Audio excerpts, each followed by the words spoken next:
Donc moi aujourd'hui, donc le titre de ma présentation, c'est libérer la puissance des graphes avec GraphQL et Neo4j. Donc naturellement, je vais vous parler que de graphes aujourd'hui.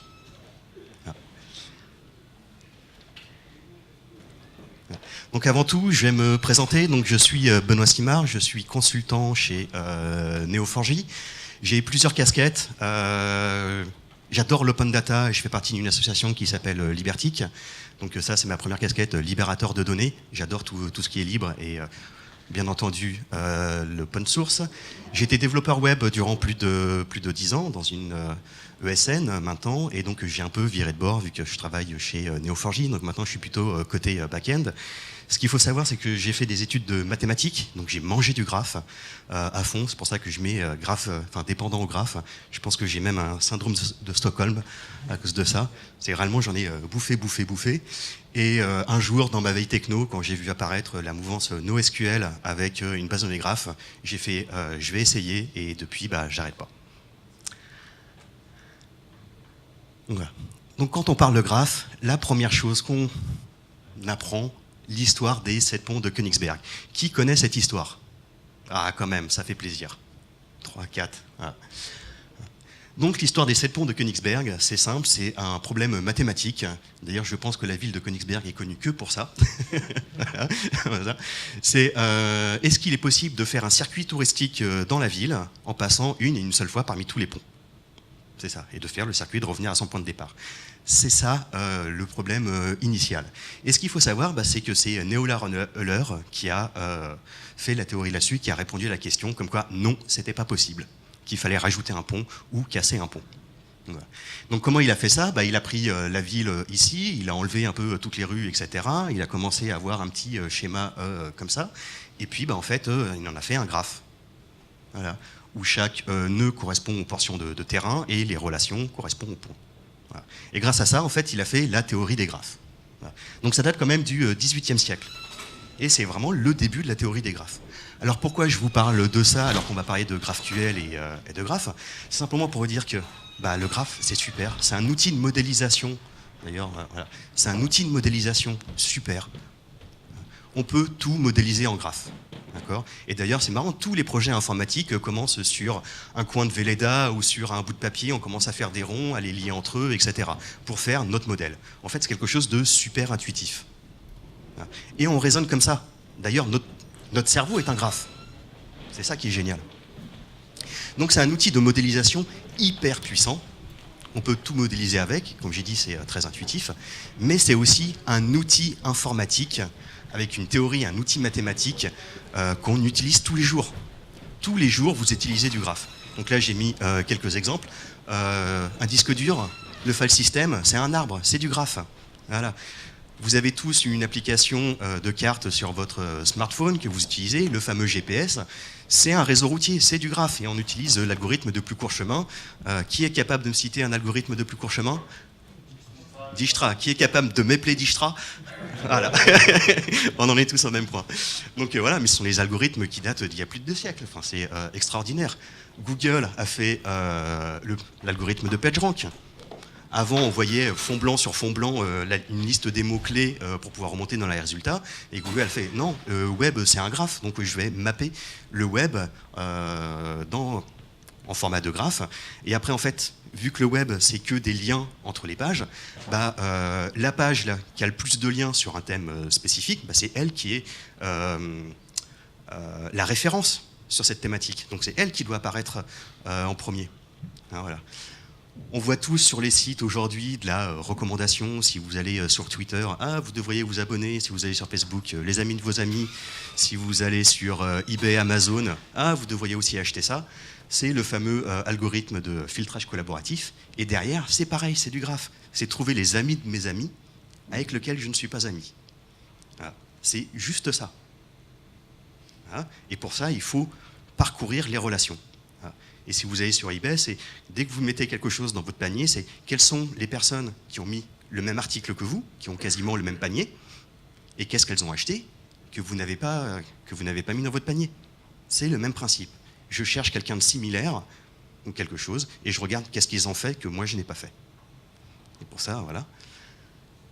Ce qu'on utilise tous les jours dans les bases de données, les index. Les index, c'est du graphe, c'est des arbres, mais un arbre, c'est une structure particulière de graphe. Et dernièrement, je sais pas, enfin, je pense que tout le monde a entendu parler de Disinfolab qui a pris toutes les données sur Twitter et qui a commencé à faire de l'analyse là-dessus, sur l'affaire Benalla, et qui ont commencé à catégoriser les gens, à créer des communautés. Ce qui fait qu'après, tous les gens sur Twitter étaient catégorisés avec une étiquette politique. C'est de la détection de communautés. Et encore une fois, ce sont des algorithmes de graphes. Voilà. Je vous avais dit, moi je suis là pour vous parler de graphes. Donc, voilà. Le graphe, on l'utilise tous les jours, outil informatique, outil de modélisation. Et quand on commence, j'allais dire, à mettre le doigt dedans, on voit du graphe partout. Et d'ailleurs, la baseline chez Neo, c'est les graphes sont partout. Graph are everywhere. Donc voilà. Donc moi, ce que je vous propose aujourd'hui, c'est vraiment de discuter de graphes et de technologie et comment tout ça peut se mêler ensemble. Voilà. Mais on est quand même là pour parler de GraphQL. Voilà. Alors je vais faire un petit sondage déjà. Qui utilise Neo ou a déjà installé ou connaît un peu ou etc. Ok. Déjà. Qui fait du GraphQL? Quelques personnes. Ok. Super. Donc moi je vais vous parler là maintenant de GraphQL. Et vous allez voir que le mot graphe, il n'est pas là pour rien. Alors, qu'est-ce que c'est que GraphQL? Déjà, ça a été développé par Facebook, par l'équipe qui s'occupe des applications iOS. D'accord. Ils avaient besoin donc de créer un moteur d'API avec un nouveau langage de requête, et donc c'est pour ça qu'ils l'ont créé. Mais GraphQL, ce n'est pas une technologie à proprement parler, ce n'est pas une librairie que vous allez télécharger, c'est une spécification, c'est un langage de requête. D'accord? Ce n'est que ça. C'est une spec qui vous décrit comment écrire vos requêtes et avoir des résultats. Mais voilà, il n'y a pas d'implémentation. C'est un langage déclaratif. Voilà. Et ce qui est génial, c'est qu'on va voir ça après, mais c'est vous qui définissez les champs que vous voulez avoir en retour. C'est un langage de requête. Okay, que c'est auto-documenté, on va le voir, et que c'est une alternative à REST. On va voir tout ça.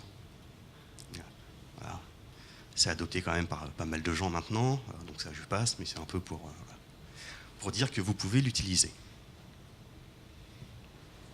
Alors, là je vous ai mis quelques extraits de la documentation que vous allez retrouver sur le site GraphQL. Voilà. Donc, c'est un langage de requête d'API qui est fait donc côté serveur et surtout qui est typé. Le type est extrêmement important, que ce n'est pas spécifique à une base de données. C'est totalement agnostique par rapport à là où vous allez enregistrer vos données. Voilà. Et que lorsque vous faites du GraphQL, vous devez définir tous vos types, voilà, avec les champs, et aussi des résolveurs. Tout ça, on va voir ce que c'est. C'est le langage GraphQL, mais voilà. Ce qu'on peut dire là-dessus, agnostique de technologie, oui, il y a une partie serveur, et c'est typé, et même fortement typé. Le type est important, on va voir que tout est schéma. Et ce qui est génial aussi, c'est que vous allez voir dans la doc, ça. Il faut penser en graphe. Voilà. Tout est graphe dans GraphQL, c'est d'où le nom, c'est Graph Query Language. Et en fait, c'est que votre modèle métier, c'est du graphe. Et ils sont partis de cette hypothèse-là. Alors, un petit exemple. À gauche, j'ai une requête GraphQL. Alors là, j'appelle une fonction qui s'appelle movie, et je sais que cette fonction me renvoie un film. Voilà. Sur le film, eh bien, je demande d'avoir le movie ID, le title, le plot, le poster, etc. etc. Voilà. Mais un film, il a aussi des genres. Donc là, ce que je demande voilà, par ça, je demande, hey, donne-moi le nom des genres qui sont liés au film. Voilà. Ah, mais un film a aussi des producteurs. Ah, et je veux uniquement le nom des producteurs. Ah, j'ai aussi des acteurs. Je veux le nom des acteurs. Mais un acteur, ça joue aussi dans des films. Actidine, et là je demande le film dans lequel il a joué. Donc vous voyez, on commence à faire une traversée comme ça, en définissant, parce que notre modèle est un graphe, j'ai un film qui a des acteurs, les acteurs ont joué dans des films, et ainsi de suite. Voilà. Et ça, c'est le résultat à côté que ça me donne. On retrouve bien mon film avec le résultat. Ah, genre, c'est un tableau. Ah oui, puis là je vais avoir l'attribut name. Ah, les directeurs, je vais continuer. Et puis les acteurs, name, et puis après les films. Et ce qui est génial là, c'est que si vous n'avez pas envie du plot, du poster, etc., juste vous l'enlevez et vous n'allez pas l'avoir dans le résultat. D'accord?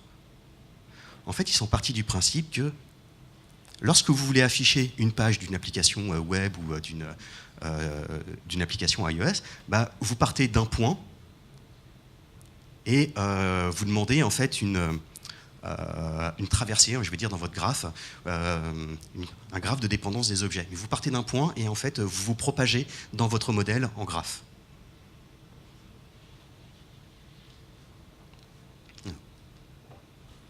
Et en fait, c'est ça, c'est que là-dedans, tout est un graphe.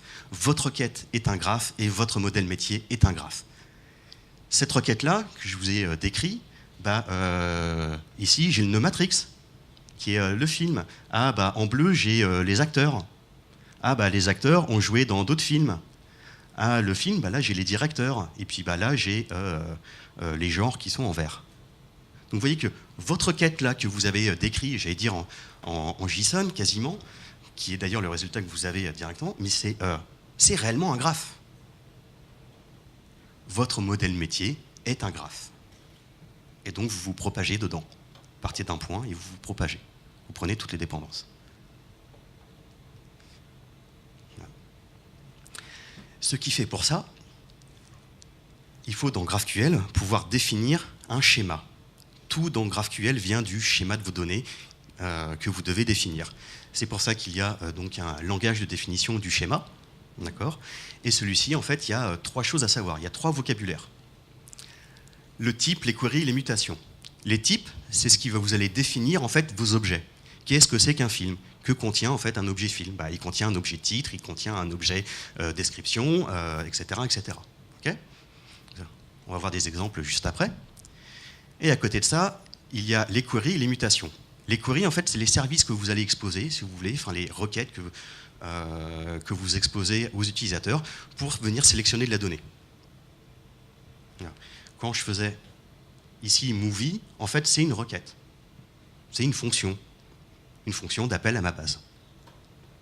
Donc c'est une query. Voilà.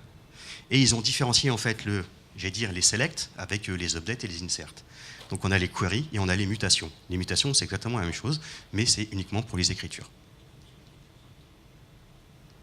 Ok ? Donc comment on fait pour définir notre modèle? Comme j'ai dit, les types. Eh bien ici, vous voyez que j'ai défini un film, type, film. Je mets ici la liste de tous les attributs d'un film. Le ID, point d'exclamation, c'est pour dire que c'est une clé primaire, c'est l'identifiant. Bah, je dis que le title, c'est du string, le release, c'est du int, et ainsi de suite. Donc il y a tout un tas de types.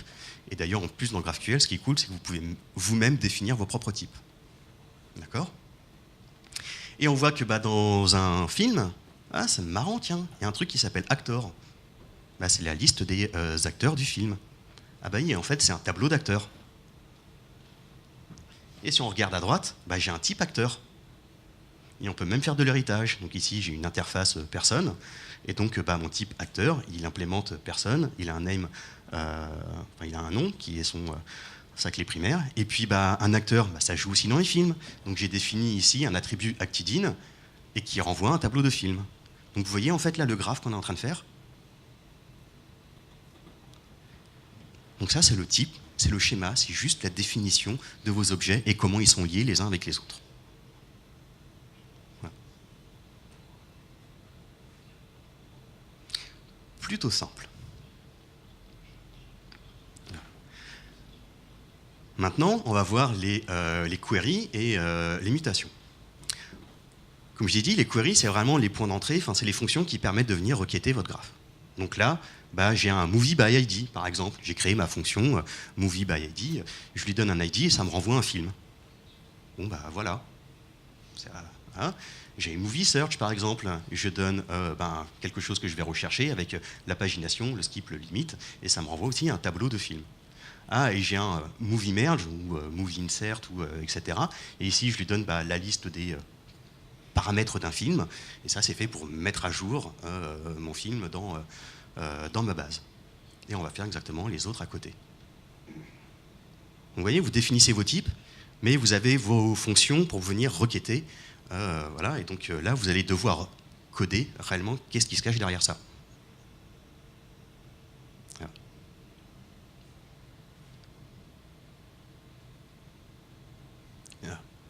Et justement, le code, parce que pour l'instant, on n'a fait que de la définition. Mais il y a un moment, il n'y a pas de magie. Pour venir récupérer la donnée, il faut bien coder comment on va la récupérer. Donc c'est ça, justement, les résolveurs. Les résolveurs, c'est la fonction que vous allez implémenter pour pouvoir récupérer la donnée. Donc là, c'est fait en JavaScript. Donc, si on reprend query, movie by ID, à chaque fois, en fait, ici, vous avez 4 paramètres. Okay, et lorsque vous avez demandé à GraphQL de faire la fonction movie by ID, il va venir exécuter ce code. Et ce code doit renvoyer, ici c'est movie by ID, donc il doit renvoyer un film. Ici c'est movie search, donc il doit renvoyer une liste de films. Et après, vous vous propagez comme ça dans votre modèle. Okay, donc, une fois que vous avez défini votre schéma avec les types, voilà, quelles sont les fonctions que vous donnez accès à vos utilisateurs, vous avez que ça à coder. Et après, c'est là que toute la magie s'opère.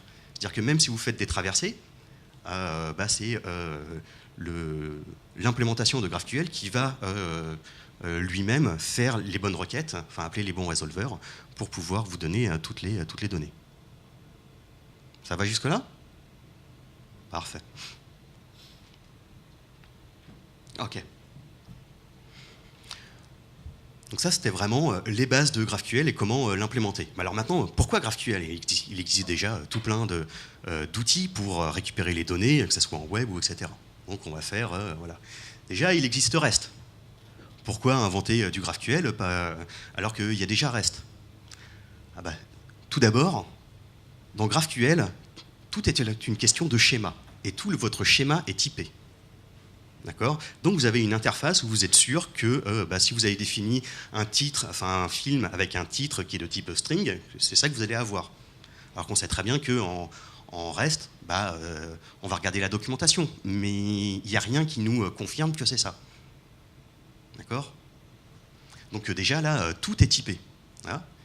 Ce qui est cool aussi, c'est que dans les requêtes, c'est vous qui définissez les retours. Tout à l'heure, je vous ai dit qu'on pouvait omettre directement des attributs dans le film, et la requête, enfin ce qu'on va avoir en résultat, c'est ce qu'on a demandé. C'est un langage de requêtage. C'est ça, GraphQL. Or, dans vos API REST, généralement, c'est plutôt statique. Vous allez demander le projet, et paf, vous allez avoir la liste de tous les projets, de tous les attributs du projet. Vous allez avoir l'objet en entier. D'accord? Et que en plus, que si vous voulez croiser en fait différents endpoints REST, vous êtes obligé d'appeler votre premier endpoint, avoir les résultats, commencer à parser, appeler votre second endpoint et ainsi de suite. Donc c'est vous en fait qui faites le travail dans votre code de jointure, j'ai envie de dire. Là dans GraphQL, non, c'est lui qui le fait.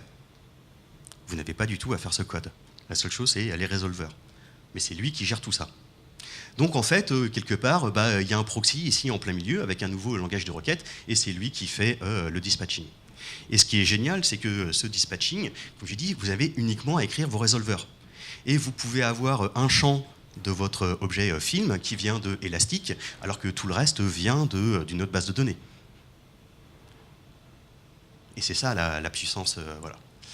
Ce qui fait que vous allez faire une seule requête GraphQL. Vous allez avoir un appel réseau, alors qu'en REST, vous allez faire les 3 ou plus. Alors derrière, rien n'est magique, hein. C'est lui qui va les faire. Mais voilà.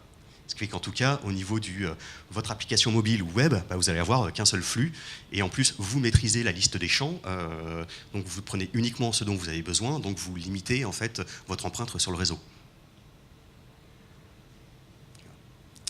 Donc voilà, donc ça répond quand même à une problématique auquel REST ne répond pas. Voilà. Alors après, on pourrait se dire que vu que dans GraphQL, on a un schéma qui est là, qui donne l'interface entre le client et le serveur, qu'il y a un petit coup de savon et qu'on peut faire exactement la même chose avec un SOAP et qu'en fait, le schéma GraphQL pourrait être simplement un WSDL. Et j'ai envie de dire, oui, c'est pas faux. Mais c'est vrai qu'il y a des ressemblances. C'est vrai. Par exemple, on ne fait plus du tout du REST dans GraphQL. On a un endpoint et on fait que du post sur ce endpoint avec un payload et voilà. Donc c'est un peu ce qu'on faisait en SOAP. Voilà. C'est vrai qu'on a un schéma qui définit tout ce qu'on a le droit de faire. Oui. et qu'en plus on a un typage fort comme ce qu'on avait dans le WSDL. Oui, tout ça c'est vrai. Donc il y a une ressemblance. Mais, alors ouais, déjà pas de XML, c'est un grand pas en avant, je trouve. Mais voilà. C'est surtout que GraphQL est focalisé non pas sur les services, comme l'étaient les services SOAP, c'est les services SOAP, mais sur les données elles-mêmes. On a un schéma, et le schéma c'est la donnée, ce n'est pas les services. Ça, c'est le gros point. C'est ultra facile à implémenter. Vous n'avez que vos résolveurs. Et j'ai envie de dire aussi, c'est un peu agnostique sur la technologie. Personnellement, j'ai fait que du SOAP en Java. J'ai jamais essayé une fois en PHP, mais avec les autres langages, ça a toujours été compliqué. Donc, ça a été quand même bien concentré, on va dire, Java. Donc, et que c'est un langage de requête, quoi. C'est pas orienté service, c'est vraiment un langage de requête. Mais il y a quand même des similitudes. Ok. Donc voilà le pourquoi du GraphQL. Alors là, je vous ai dit que tout était joli, tout était beau, etc. C'est pas le cas. GraphQL a quand même certains problèmes. C'est pas dans le langage en tant que tel, c'est plutôt dans ses implémentations. Alors il y a un très bon article qui a été écrit par Sacha Greff qui s'appelle « Les 5 problèmes de GraphQL ». Et donc j'ai pris le pas de reprendre ces 5 points-là et de les parcourir avec vous. Tout d'abord, la duplication du schéma. GraphQL, on a un schéma. Le schéma, ça définit vos données. C'est j'ai un film qui est lié avec des acteurs, j'ai ça comme attribut, etc., etc. Ah bah oui, mais dans votre base de données, c'est un peu la même chose. Vous avez aussi un schéma de base de données. Et donc, vous en avez 2.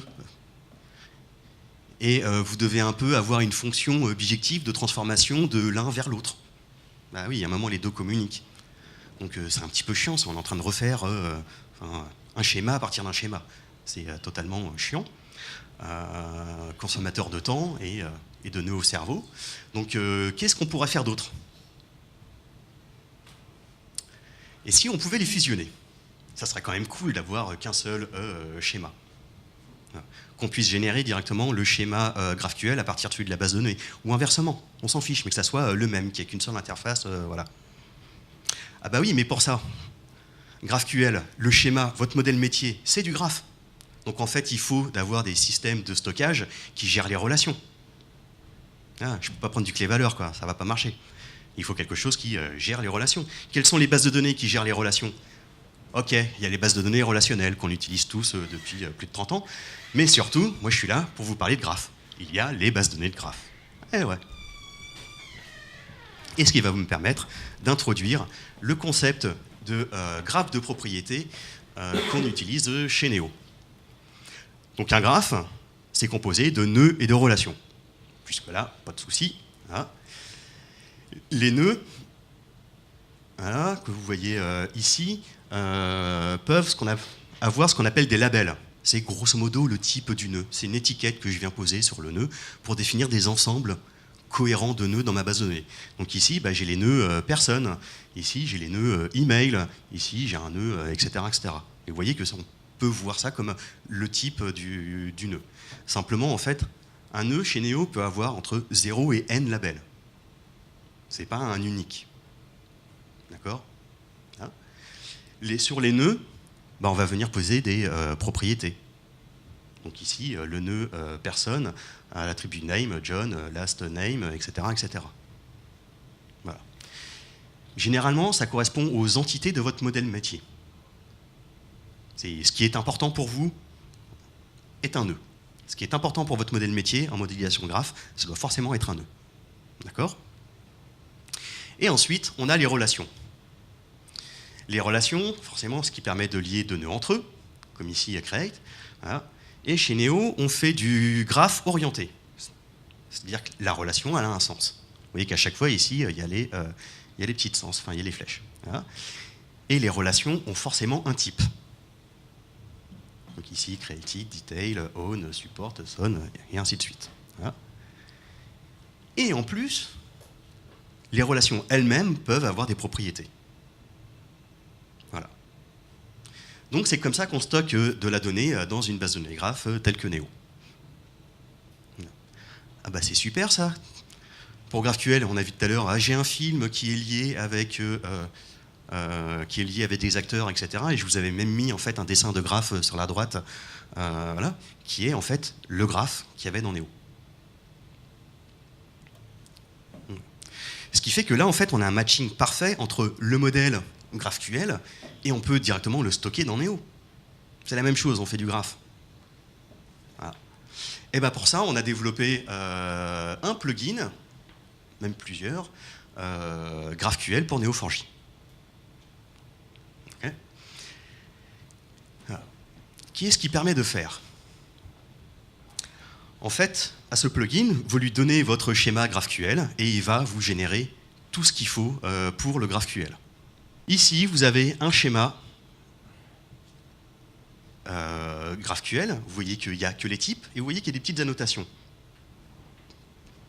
Donc ici, j'ai le type movie avec une liste d'attributs. Bon, bah ceux-là, ça va être les attributs directement du nœud. Et puis là, je vois que j'ai genre. Genre, qui est un tableau de genre, mais ce qui est marrant, c'est que là, je vois une petite annotation qui est @relation. Voilà. Et le @relation prend name et direction.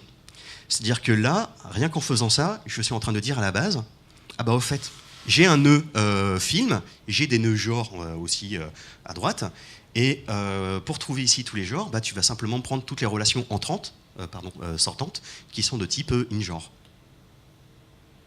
Donc là, je définis en fait mon modèle Neo4, juste derrière. Je fais la même chose pour les directeurs. Mais là, cette fois-ci, je vais prendre la direction in. Je vais faire exactement la même chose avec les acteurs. Et ainsi de suite. Donc en fait, je suis en train de définir mon schéma graphe uniquement par des annotations. Okay. Je parlerai plus tard de ça, c'est un peu plus... mais voilà. Et ainsi de suite. Et en fait, je n'ai uniquement à me soucier des types. Une fois que j'ai fait ça, donc là, Neo4j sait comment récupérer ces données-là et sait comment les stocker. Avec les nœuds, avec quelles propriétés ils vont avoir. Le nom du type ici, bah, ça va être le label du nœud. Là, j'ai les relations avec le sens et leur type. Et bah, voilà, j'ai défini réellement tout ce qu'il faut. Voilà. Et si je donne ça à manger à Neo4j, hein, ce qui est génial, c'est qu'il va automatiquement générer tout ce qui va être requête et mutation. Il sait que... voilà. Il sait que vous avez un nœud, enfin un type film, bah, il va directement générer la query movie avec en fait la liste de tous les attributs du nœud. Voilà. Pour que vous puissiez rechercher un nœud qui a le titre Matrix, par exemple. Voilà. Donc là, ça va être du contrôle d'égalité avec tous ces champs-là. Mais après, il ajoute aussi quelques autres attributs sur cette fonction, qui va être first et offset pour pouvoir faire de la pagination, du order by pour faire vos requêtes et savoir comment vous allez les trier, et même du filtre.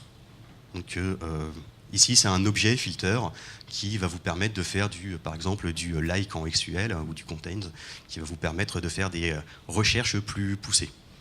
Je ne vais pas rentrer dans les détails, enfin, si vous voulez, on pourra voir plus tard, mais voilà. Donc ce qui fait que bah, après, si j'appelle movie avec une date de release, avec un filter, ah bah tiens, je veux que le titre commence par quelque chose, et ainsi de suite, voilà. Mais ça, c'est Neo qui le gère, c'est le plugin directement. Vous n'avez pas une ligne de code à faire. C'est un peu magique. Et donc il fait ça sur les queries, mais il fait aussi ça sur les mutations. Voilà. Donc là, vous définissez uniquement le type, et on gère du reste. Petit côté magique. Comme on a dit ce matin à la conf, je vends du rêve, j'ai mon stock de paillettes. Bien entendu, il y a des choses derrière, des fois, comme on a dit, voilà, le diable se cache dans les détails. Tout n'est pas magique. Mais on pourra en parler après. Donc en tout cas, mais voilà, ça fait déjà une bonne approche, ça génère pas mal de choses pour vous, et on a un mapping exact entre le schéma GraphQL et le schéma de la base. Et tout est généré par le schéma que vous définissez. Voilà. Un autre point de l'article que je vous ai cité plus tard, c'est que cette personne-là trouvait qu'en fait, on écrivait beaucoup de code pour pas grand-chose. C'est vrai que si vous avez fait un peu de GraphQL, l'écriture des résolveurs, c'est toujours la même chose, c'est ultra rébarbatif.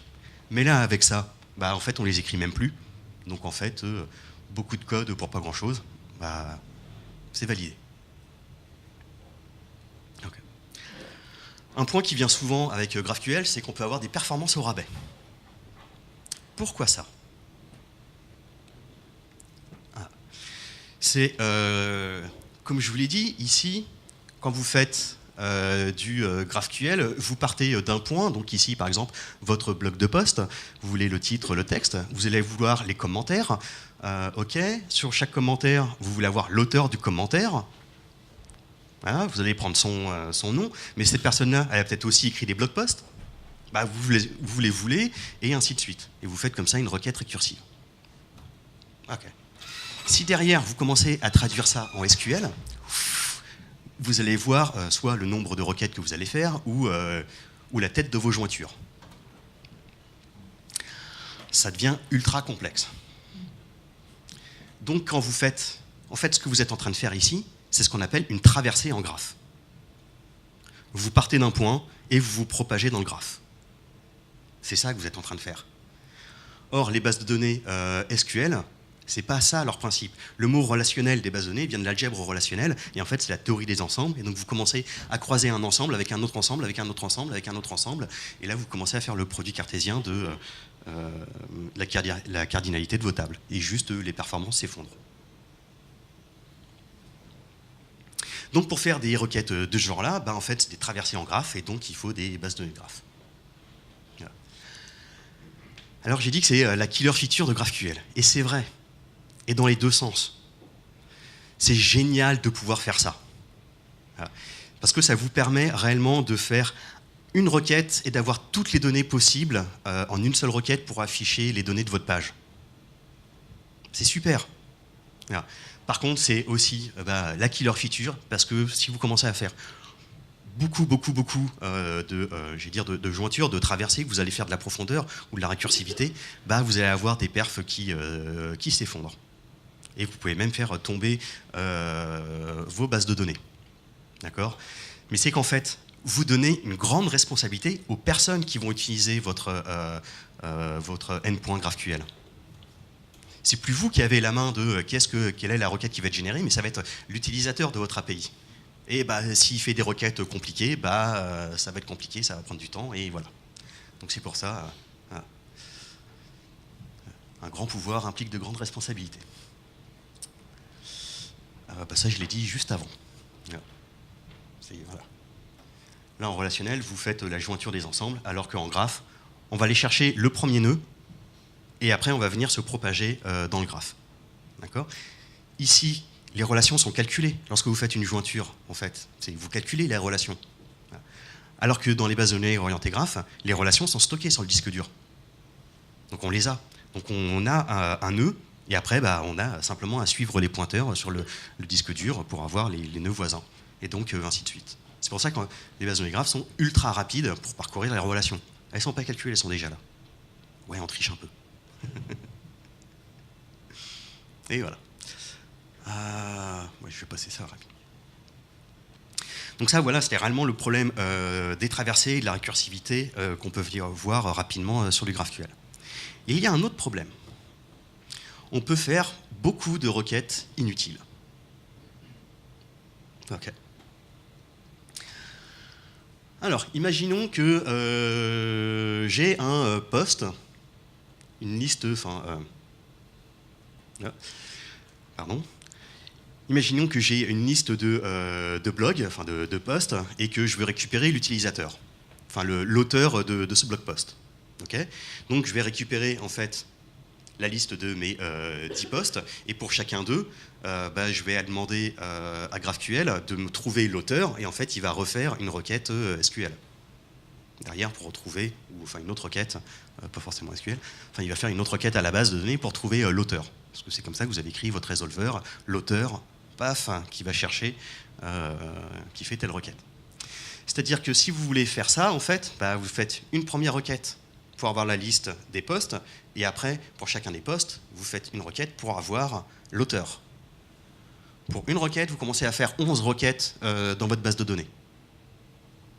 Ça peut vite commencer à avoir beaucoup de requêtes pour en fait pas grand-chose. Voilà.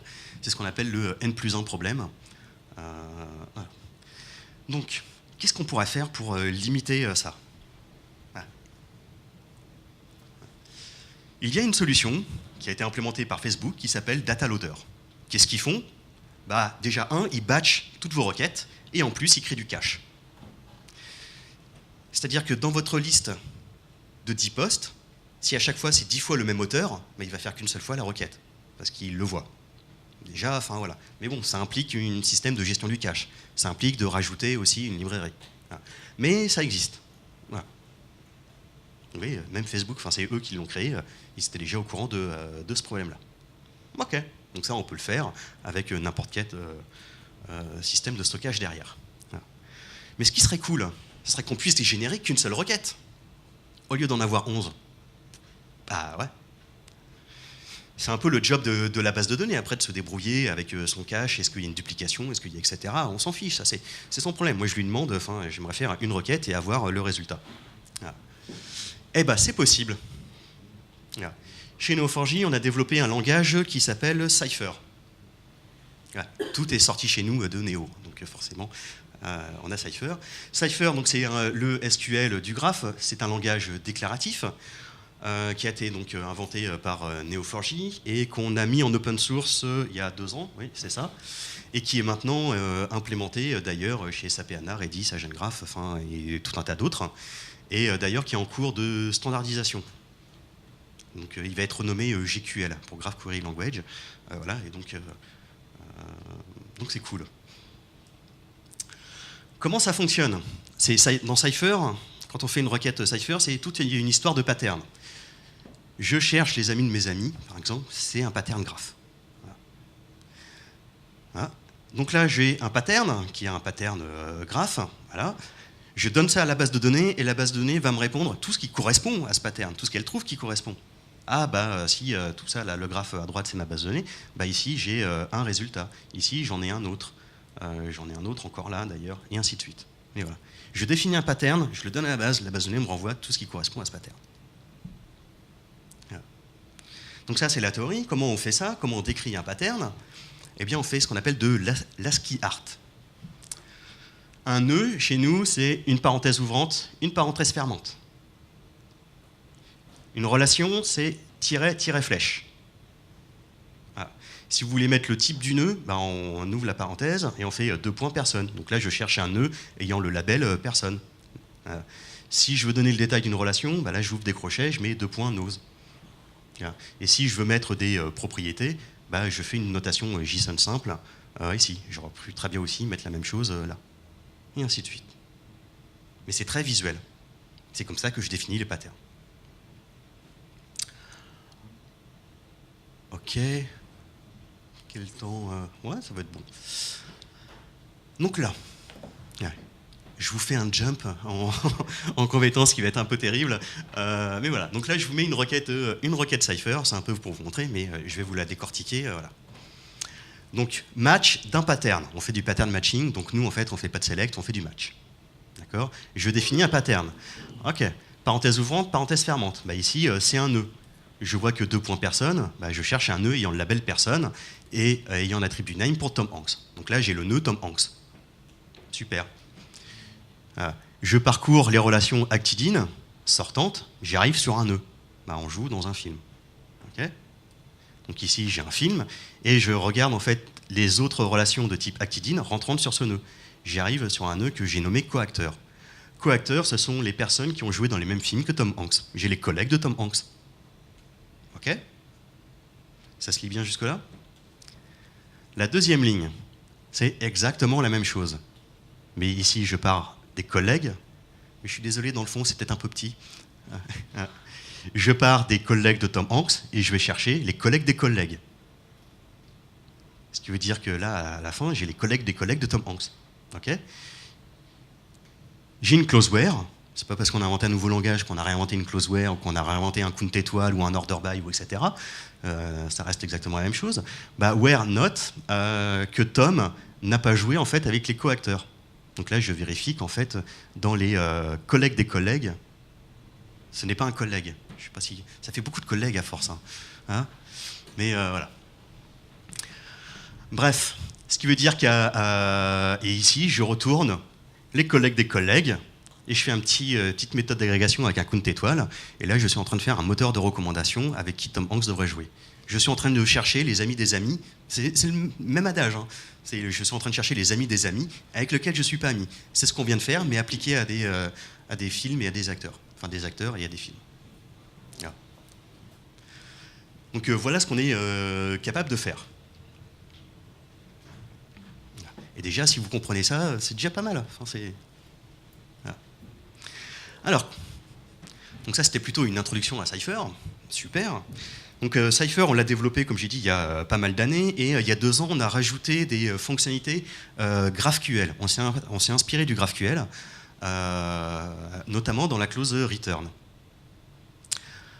Donc là, j'ai un match, je cherche un film. Super. Une fois que je l'ai, en fait, ici, je suis en train de produire un JSON avec le title, avec le year, avec le IMDb rating. Super. Mais ici, je suis en train de créer en fait un champ acteur, et c'est bizarre, dans le champ acteur, bah, le film, c'est lui, et je regarde tout ce qui est acted in. Et donc ici, j'ai les acteurs. Et là-dedans, je veux le nom, et ainsi de suite. Donc voilà. Ce qui veut dire que la requête à gauche, qui est une requête GraphQL, on voit que tout ce qu'il y a ici, bah, c'est quand même très semblable à ce qu'on a là. Et c'est pour ça qu'on est capable de générer, si je reprends l'exemple des blog posts avec les auteurs, c'est comme ça en fait qu'on génère une seule et unique requête. Et ce qui est génial, c'est que c'est le plugin qui le fait pour vous. Vous n'avez pas à écrire ça. Elle n'est pas belle la vie. Voilà. Donc là, tout ce que je vous ai présenté sur Neo4j et GraphQL, voilà, en fait, on a développé une nouvelle stack technique qui s'appelle Grand Stack, voilà, qui est vraiment une stack complète pour faire du développement avec Neo4j, des applications web. Donc pourquoi grand? GraphQL, du React, du Apollo et Neo4j Database. Voilà, ça fait grand. Ouais. C'est un Américain qui a trouvé le nom, c'est même pas moi. Ça me fait toujours rire quand ils utilisent des noms français. Donc voilà, je vous invite fortement à aller sur le site grandstack.io. Vous allez trouver toutes les informations sur ce site pour pouvoir démarrer un projet Neo4j et GraphQL. D'accord. On a même, voilà. On a même un kit de démarrage avec un exemple tout bête. C'est l'exemple que je vous ai fait voir sur les films. Voilà, avec tous les composants, que ce soit comment initialiser la base de données, comment faire le schéma et tout, avec tout ce qui est expliqué. Voilà. Il y a un point dont je n'ai pas parlé. Parce que là, dans la stack, le A, c'est pour Apollo. Vu qu'il y a pas mal de gens qui n'ont pas fait de GraphQL, voilà, le Apollo, en fait, c'est ce qui implémente en JavaScript, enfin c'est un framework qui implémente GraphQL. Comme j'ai dit, GraphQL, c'est un langage de requête. C'est une spécification. Bah, il faut bien quelqu'un qui implémente techniquement cette solution-là. Eh bien, c'est Apollo. C'est un peu la norme en JavaScript pour le GraphQL. Et donc, il est divisé en 2 parties. Bah, une partie client et une partie serveur. Voilà. Donc la partie client, vous allez trouver tout ce qu'il faut pour venir s'intégrer je sais pas, du l'Angular, du React ou du Vue. Voilà, ça gère une politique de cache, ça génère du code, enfin voilà, ça fait tout un tas de choses. Et pareil pour le côté serveur, ça génère vos schémas avec les résolveurs comme on l'a écrit. On a un plugin Apollo qui permet de prendre exactement ce que je vous ai présenté avec les arrobases, etc. et tout. Donc vous lui donnez ça à manger et ça génère pour vous toutes les queries, les mutations. Ça peut même gérer en fait tout ce qui est mock pour vos tests unitaires. Ça fait aussi du monitoring de votre API pour savoir combien de fois ça a appelé, combien de fois, enfin, etc., etc. C'est vraiment un outil complet pour faire du GraphQL en JavaScript. Voilà. Alors comment ça fonctionne? C'est justement, vous avez votre client, Apollo qui sera dans votre application, vous lui donnez à manger une requête GraphQL, ça l'envoie à l'Apollo serveur. L'Apollo serveur, grâce au schéma que vous leur avez donné à un autre plugin pour générer tout ce qui va être query, mutation, voilà, bah, il va venir communiquer à Neo4j et puis il va vous donner la réponse. Aussi simple que ça. Ok. Donc voilà. N'hésitez pas vraiment à aller sur le site et à nous donner des retours. Voilà, on est toujours très friands d'avoir des retours là-dessus. Et puis, bah, il ne me reste plus qu'à vous remercier d'avoir participé et d'avoir tenu jusqu'au bout.